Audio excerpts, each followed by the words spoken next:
Today we're going to have three fantastic speakers talking about the recent decline in youth alcohol consumption, and of course they're all three of them are authors on a fantastic book, Young People, Alcohol and Risk, which you should check out after the presentation. But before we begin, I'd like to acknowledge that for the majority of us, we're meeting on stolen land, and I'd like to acknowledge the traditional custodians of these lands and that they have never been ceded. So first up, we have Associate Professor Michael Livingston. Thanks, Nick. I will share my screen, hopefully. Okay, are my slides coming up? That was good. Great, excellent. Thanks for the intro, Nick. Also, before I begin, just acknowledging that I'm on Wurundjeri country as well. And I want to quickly start by just saying what a joy this work has been, and working with Amy and John and colleagues in Sweden on this question. We keep talking about the recent decline in young people's drinking, but this is a 10-year project on a 20-year trend at this point. So it's been a really fun part of my career working on this stuff. I'm going to briefly kind of just, for people who've missed this over my many presentations about it, just summarise the data on declining drinking in Australia and elsewhere for adolescents, and then talk a bit about other risk behaviours, which is obviously one of the key questions people have about this topic. So let's dive in. This is a topic that's been pretty well covered, but it's just worth re-summarising that the declines in drinking, often people talk about this from their individual country's perspective and local policies and changes that might have happened, but we quickly realised as a research field that this is a pretty common pattern across many high-income countries. My old PhD student, Raki Vashista, did a really nice review of the published evidence on drinking prevalence amongst teenagers and showed really clearly that this was happening in the majority of high-income countries where we had long-running data, with some pretty stark variation, where we see this rates of drinking dropping earliest in kind of we call them Anglosphere countries, I guess, in Northern Europe. So in the UK and the US and Australia and New Zealand, and in the kind of Nordic countries, declines in drinking really start in the early 2000s and are pretty steep. You see lesser and later declines in other high-income parts of Europe, and then a pretty messy set of trends in Eastern Europe. And there's just, in the last couple of years, been a bit of work in low and middle-income countries, which has been a real gap in our work that has showed some evidence there that in some places this decline is happening. It's obviously the data is less long-running and less robust, but it's interesting that it's starting to appear as a broader global trend. So just quickly recapping that for people, I've got a few graphs. This is Australian data from two different surveys, one a school survey, one a household survey, capturing different measures of drinking, whether it's past year or past week, and some different age groups. But you can see on all the measures and on both the surveys, pretty consistent and steep declines. If you look at the 14 to 17-year-olds in the National Drug Strategy, people who had a full drink of alcohol in the past year has fallen from over 60%, almost 70%, down to around 30%. So a halving or more of that prevalence, and similar drops in the past week data from the school surveys. And if you look at other measures, not just prevalence of drinking, but prevalence of risky drinking, you see the same kind of patterns as well. In the USA, this is from the National Study on Drug Use, NSUDH or something, NSDUH, and here we've got two different measures: prevalence and risky drinking, proportion reporting risky drinking, again for underage drinkers in the US, and the decline actually goes back even further in the US. It's been a pretty long and steady drop from the mid-90s, well before we started to notice it in Australia. In the Nordic countries, coming from the SBAD surveys, the European School Survey Project of Alcohol and Drugs, I've left Denmark out. Denmark has a slightly different pattern, but the three more restrictive alcohol policy Nordic countries show pretty striking similarities here in 15-year-olds reporting, I think it's past year consumption here as well, pretty sharp declines through the first half of the 21st century, and a kind of stabilisation or a tapering off of the declines in more recent waves.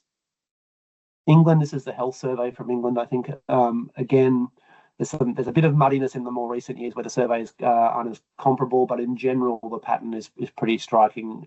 Again, through the early 2000s, especially, drinking has really been in free fall for these populations.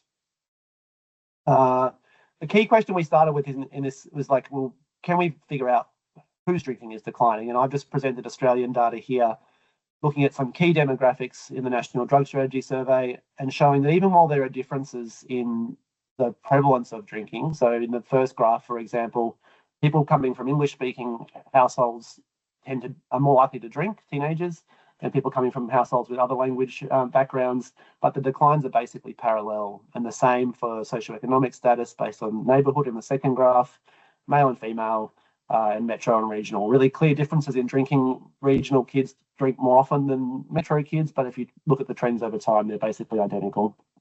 And my understanding of the work beyond Australia is this is pretty consistent. There's some gender differences where girls drinking has declined a bit faster than boys drinking in some places.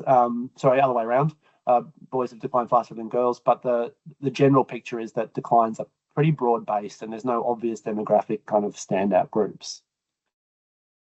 The first question we used to talk about this, this is one of the research topics that everyone has an opinion on. You talk about it to your family and taxi drivers and friends, and everyone thinks they understand.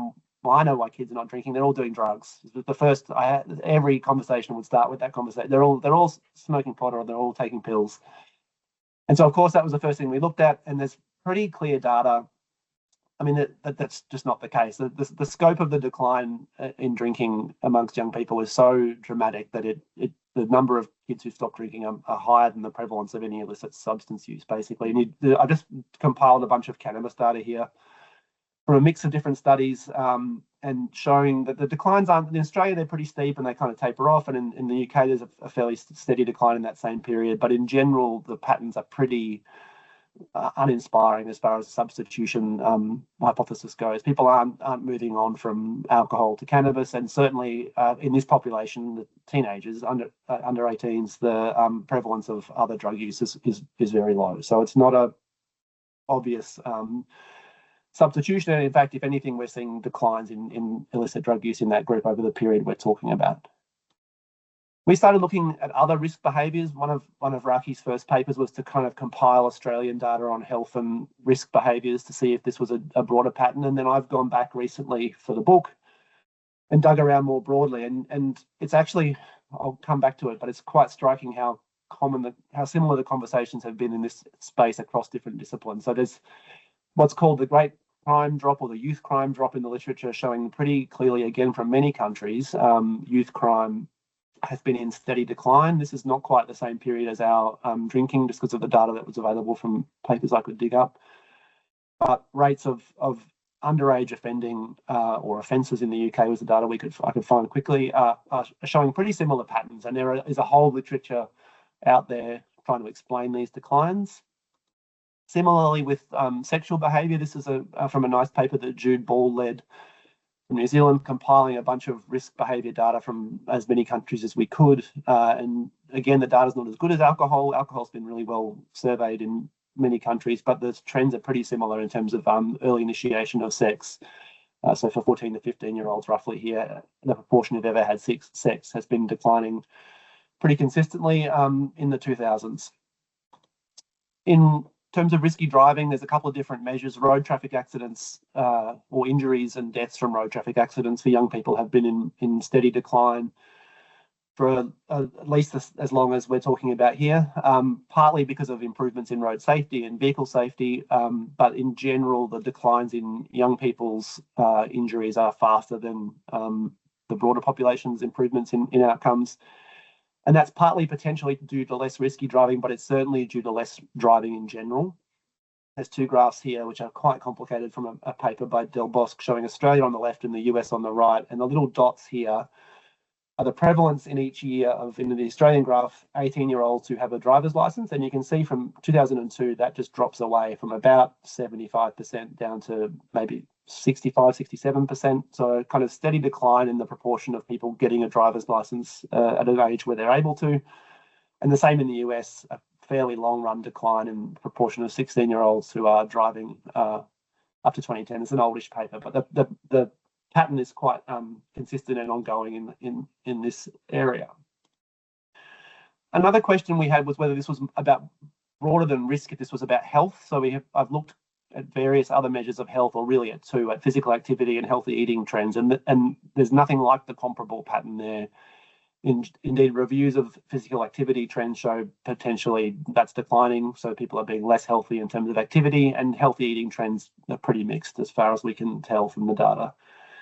What really struck me in doing the work for the book is how consistent these literatures are across alcohol, crime, sex and driving. There's a paper or two that finds this trend in one country and thinks about the various policies they may have implemented that may have led to this trend, bail reform or graduated licensing, and then someone notices, well, hang on, this trend's in 10 countries or 12 countries. It's a consistent trend across high income countries, but we still look just in our field, and they try and figure out what might be causing this just in our field. And there's in all the different disciplines, there's a quote like this, where, like we have for alcohol, gone looking for the magic bullet, what's the one specific, driving force here.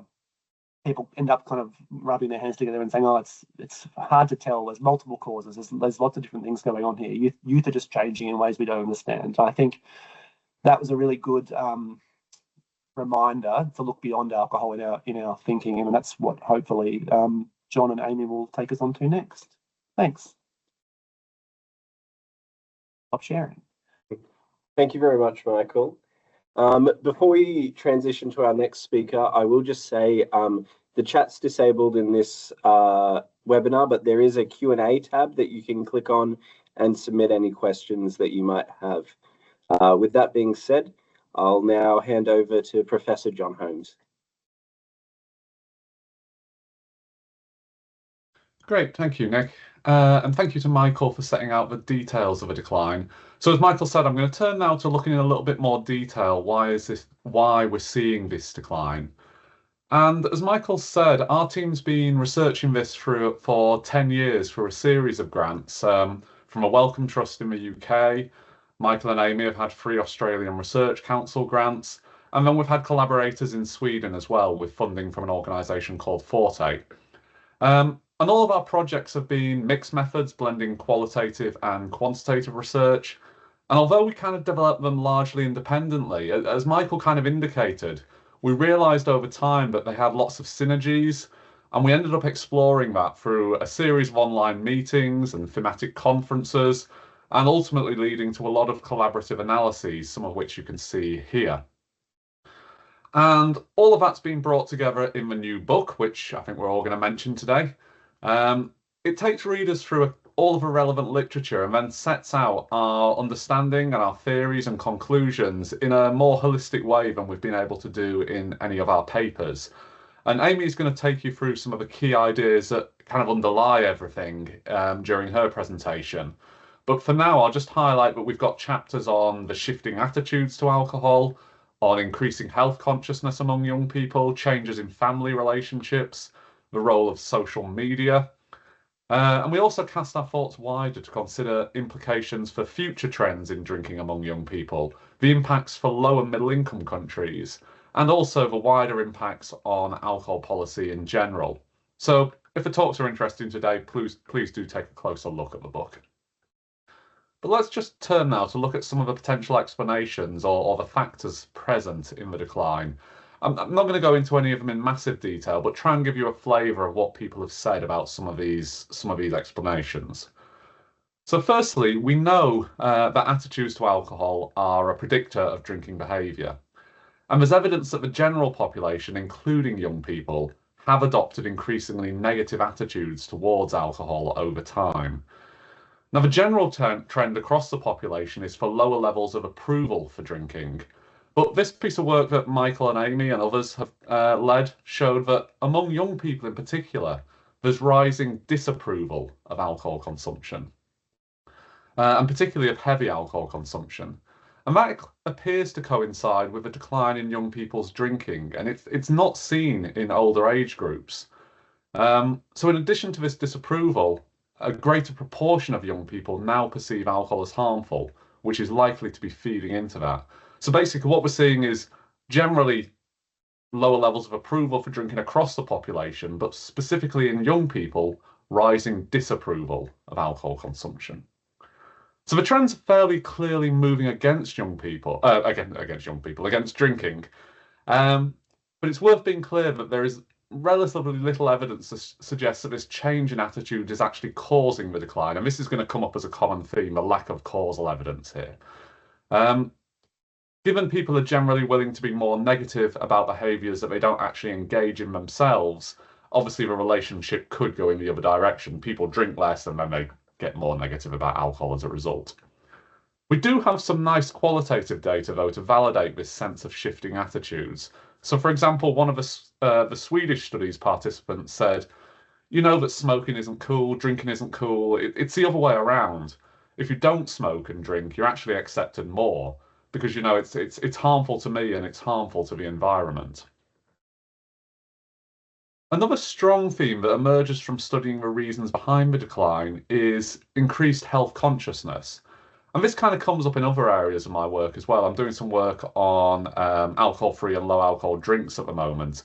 And the alcohol industry are very clear that this is one of the reasons driving the growth of those products too. This sense that young people are more worried about health, and the population is more worried about health generally. So studies have found that young people are increasingly likely to perceive alcohol consumption as risky. And in the study on the screen, researchers found that this rising perception of risk was associated with a downward trend in drinking in both Finland and Norway among adolescents. And a Swedish study also found that among secondary school children, avoiding harm was a common reason not to drink. And again, it's unclear whether these associations are causal, but health consciousness is certainly in the mix somewhere of what's going on here. And there are a key factor identified in our qualitative studies as well, which connected these concerns to perceived short and long-term effects of alcohol on the body, including risks of addiction. So as one of our Australian participants said, I'd say alcohol is probably not the best thing to do to your body if you're under 18, because I think brain damage, like liver damage and that sort of thing, I'd probably try not to go very heavily on drinking until I'm at least 21 or something. And it wasn't just physical health that concerned young people. Mental health also appears to be in the mix of potential explanations. Now, we know that diagnoses for common mental health problems like depression and anxiety have increased among young people over the last 25 years in many high-income countries, including those that we studied. And this came out clearly again in our qualitative work, with young people very mindful of a link between alcohol use and poor mental health. So again, in this Australian example, a researcher asks, how come you're not drinking much at the moment? So just because of the mental health related stuff, I've got quite severe anxiety, so I just don't I try not to drink or do drugs or anything like that, just to take care of my mental health. Okay, so have you noticed that alcohol exacerbates mental health problems? Sometimes it helps deal with them. Sometimes it exacerbates them, but I just I don't know. Because it's a bit unpredictable, I stay away. And this kind of sense that alcohol is not great for your mental health was quite pervasive in young people's views on their drinking. Moving away from health, family relationships are among the most studied explanations for the decline. And there's clear evidence of changes in both general and alcohol-specific parenting practices over the last 2 decades. These include closer relationships between parents and children, more time spent together, greater monitoring when apart, and then a general move away from liberal attitudes to alcohol among parents. So they're less likely to supply their children with alcohol, they set stricter rules, they're less likely to favour their child drinking, and they talk more openly about alcohol with their children. And again, this was reflected in our qualitative data. So Ali talks about every time they go out, her mum's texting her repeatedly when she's out of the house, while Stefan talked about adolescents not wanting to disappoint their parents by drinking. Come on now to what's perhaps the most controversial and trickiest of these potential explanations, which is the role of social media and, by extension, other internet-based technologies. Now, the first thing to say is that findings from quantitative studies, including those conducted by our team, clearly show that increased use of digital technologies or social media is associated with increased alcohol consumption. But there are many reasons to worry about those findings. So it's difficult to accurately measure levels of technology use. It's unclear the extent to which we can draw causal conclusions from the evidence. And there's also a question about whether young people who make little use of these technologies, so the group we're comparing against, are actually just fundamentally different from the large majority of their peers who make greater use of technology. And some of those of you who have followed the debate about whether alcohol is good for your heart will be familiar with that kind of concern about the group you're comparing against. So our team took a closer look at how internet-based technologies intersected with alcohol consumption. And we found quite a nuanced picture. So in some cases, technology facilitated greater drinking, but in others, it constrained it. So for example, young people talked about how time spent on devices ate into their in-person socializing. And in some cases, they talked about flirting from home replacing doing so at a bar or a party. But they also discussed how the same devices made it easier to coordinate their social lives, to meet up, and more generally connect with others where in situations where alcohol might be consumed. On the other hand, social media also drove feelings of missing out and regret when young people, when others in their friendship group chatted about or posted images and videos of night out. And that increased their motivation to make sure they participated in these events. But when they did so, parental surveillance and monitoring kicked in, and it constrained their behaviour to greater or lesser degrees. So there's no simple answer here, and it's worth reflecting on whether and how epidemiological analyses, at least more basic ones, could actually capture this kind of complex picture of constraints and enablers around technology and alcohol use. Not least because the exact nature of the complexity probably varies across young people who have different psychosocial characteristics.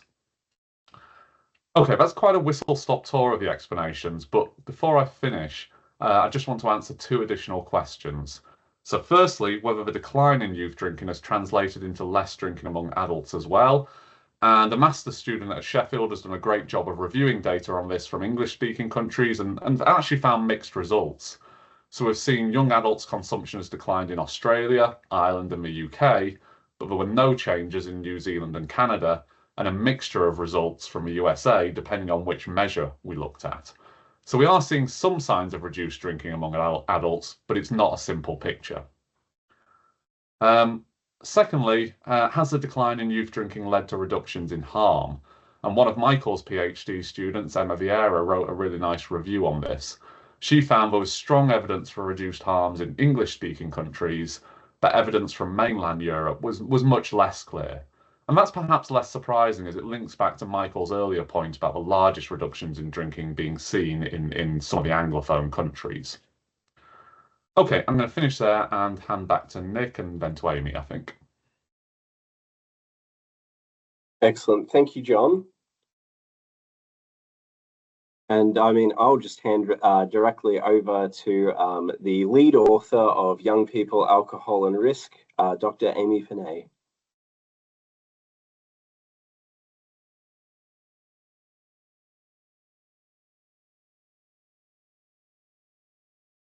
Oh, I'm not sure that worked. I'm trying to share my screen. Did that work? We can see the PowerPoint, but it's not in. That's worked now. Perfect. Yeah. Oh, someone was always going to stuff it up. Thanks, Nick. Thanks, everybody, for having me. My name is Amy Pennay from the Centre for Alcohol Policy Research. So I'm going to try and draw together kind of the main contribution that we see that the book brings to the literature that we've all been working on, and many others have been working on for the last 10 or so years.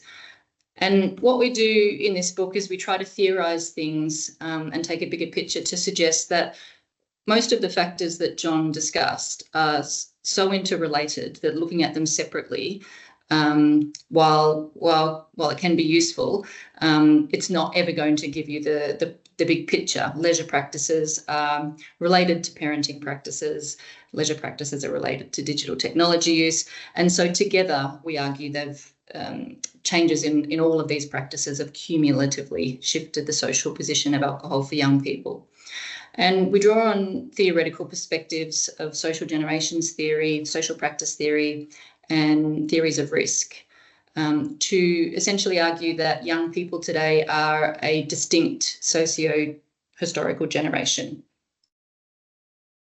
So the bigger picture, because as Michael showed you, it's not just alcohol trends that are going down. There's a whole bigger picture here that has led to a whole range of risk practices decreasing. Significant social and economic changes in high-income countries. We've had recessions. We've had suddenly we can all, the globalization. We can connect with anyone from any corner of the earth, particularly in recent years, a lot of political instability. So there's this backdrop of this stuff that's going on. And a lot of these changes affect young people in particular. So especially when it comes to greater participation at university, which leads to greater job competitiveness, at least for certain jobs. There's less stable labour markets. There's widening inequalities and greater housing unaffordability. There's all these big things that are happening economically. But then there's also been huge changes in things like family formation, with smaller families and people having children later and children staying at home for longer, huge shifts in gender norms.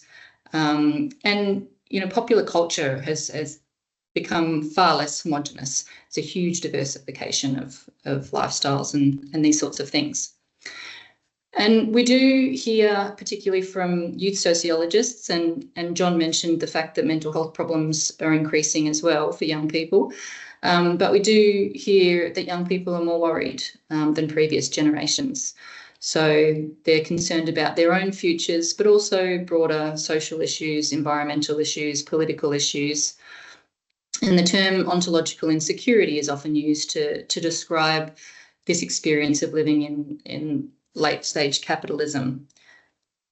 And, as we've talked about, young people are foregoing risk practices. And what they're doing instead, we find in our qualitative work, is they're spending their weekends carving out their CV to make sure they can consolidate their future careers. So they're volunteering, they're working, they're doing extra study, they're doing all the things they can to make sure that they're successful in the next stage of their life. But when we talk to young people, they often feel quite paralysed by this. There's so much they could be doing and should be doing, and they often report a feeling of running faster to stand still.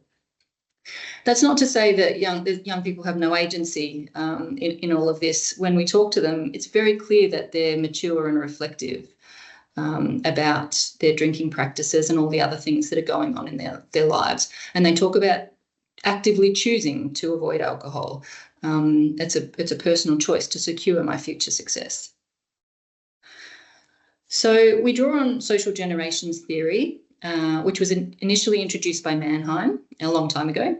And Mannheim argued that a social generation is not simply a cohort. A social generation is unique. It has the element of the cohort, the generational location, but it also has this extra element of a distinct social consciousness shaped by particular events and experiences of that time. And youth sociologists argue that young people in particular can often be at the forefront of changes in social generations because of all of the issues that particularly affect them, and can reinvent ways of being young, doing young. Yeah.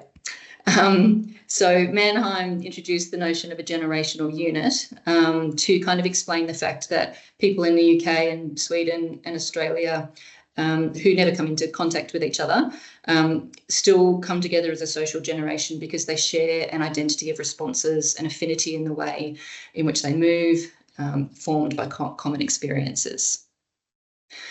The book also draws on social practice theory to understand the way that all the various practices we talk about are related to each other. So the way social media affects parenting, which affects alcohol use, and then on. And the term generational habitus we use to explain how generational practices can shift over time, forging the beginning of a new generation. For example, we argue that that young people have internalised a generational habitus of risk, especially when it comes to alcohol use. And social practice theories can kind of help us understand how generational changes don't just occur from one cohort to another. They occur gradually over time. They don't stop and start at a particular point. They're progressive and accumulating. And finally, we draw on theories of neoliberalism and risk. So neoliberal politics are those that promote individual freedoms through free market and trade, privatisation, but they have a bigger effect on our lives than just on the market. So these kind of imperatives produce this kind of internalisation of self-responsibilisation. So each individual is responsible for their own health, their own success, their own future. And this creates an inherently competitive society, a culture of performance, and it fosters ontological insecurity with constant pressures. Young people feel constantly pressured to forge a particular identity, to carve out their career. The state is responsible for none of it. It's all on me to secure my future. And so 20 years ago, when I was doing a lot of work with heavy drinking young people, risk seemed to be really an important reaction to capitalism. You know, I work really hard during the week and then I switch off and I pursue unbounded pleasures and risk-taking on the weekend. But that doesn't seem to be the case with young people anymore.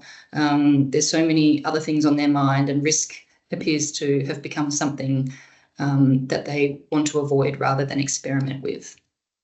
So we argue all of this information it has essentially created a unique social generation, and we've cheekily called it a culture of caution. But on a positive note, we do have qualitative work that follows participants up over time, Australian work and Swedish work, into their 20s when they've started university and they've started work. And when we speak to people at this stage, they do seem a lot less worried. I think something about finishing school and turning 18 and all the fear or the unknown, once they kind of get to that next stage of their life, they do appear to be less worried, especially about the health impacts of drinking, but also just about their future success. And I mean, people started drinking, they're still moderately than previous generations, and they still talked about control with regards to drinking. There wasn't a lot of talk about unbounded pleasures, but they did become more willing to talk about at least the social pleasures of alcohol consumption at those time points. So essentially we argue that maybe the generational changes related to alcohol we've seen might be specific to adolescents. They might be the unique social generation, because it does seem like drinking still becomes a normative practice for young adults from light drinking adolescent cohorts. Thank you.